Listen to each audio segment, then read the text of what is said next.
പ്രിയമുള്ളവരെ, നമ്മുടെ എല്ലാവരുടെയും വലിയൊരു ആഗ്രഹമാണ് ഒരു സാമ്പത്തിക ഭദ്രതയുള്ള ഫൈനാൻഷ്യൽ ഫ്രീഡം നേടിയിട്ടുള്ള ഒരു വ്യക്തിയാവുക എന്നുള്ളത്.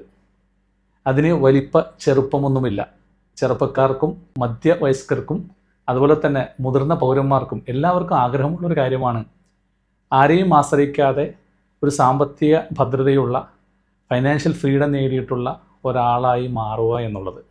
എന്നാൽ നമ്മളുടെ കൂട്ടത്തിൽ 90% ആളുകൾക്കും അത്തരത്തിലുള്ള ഒരു ഫൈനാൻഷ്യൽ ഫ്രീഡത്തിലേക്ക് എത്താൻ സാധിക്കുന്നില്ല എന്നുള്ളതാണ് സത്യം. ഇതിനുള്ള സാഹചര്യങ്ങൾ നമുക്ക് ചുറ്റും ഇല്ലാത്തത് കൊണ്ടല്ല, നമുക്ക് ആ വിഷയത്തിൽ അറിവും ഇല്ലാത്തത് കൊണ്ടല്ല. കാരണം ഇന്ന് അറിവുകളുടെ ഒരു കാലഘട്ടത്തിലാണ് നാം ഏവരും ജീവിക്കുന്നത്. നമ്മുടെ വിരൽത്തുമ്പിൽ അറിവുകൾ ഒരുപാട് ലഭിച്ചുകൊണ്ടിരിക്കുന്ന ഒരു കാലഘട്ടത്തിലാണ്. അപ്പോൾ അതുകൊണ്ട് അറിവുകൾ ഇല്ലാത്തത് കൊണ്ടല്ല, ഇതിന് കൃത്യമായിട്ടൊരു മൈൻഡ് സെറ്റ് ഇതിന് ഇല്ലാത്തത് കൊണ്ടാണ്. നമ്മൾ പഠിച്ചതും മനസ്സിലാക്കിയതും അതുപോലെ തന്നെ നമ്മൾ കണ്ടുകൊണ്ടിരിക്കുന്നതും നമ്മുടെ ജീവിതത്തിൽ പകർത്തിക്കൊണ്ടിരിക്കുന്നതുമായിട്ടുള്ള ചില തെറ്റായിട്ടുള്ള പ്രൊസീജിയറുകളുണ്ട്, ധാരണകളും പ്രൊസീജിയറുകളുമുണ്ട്.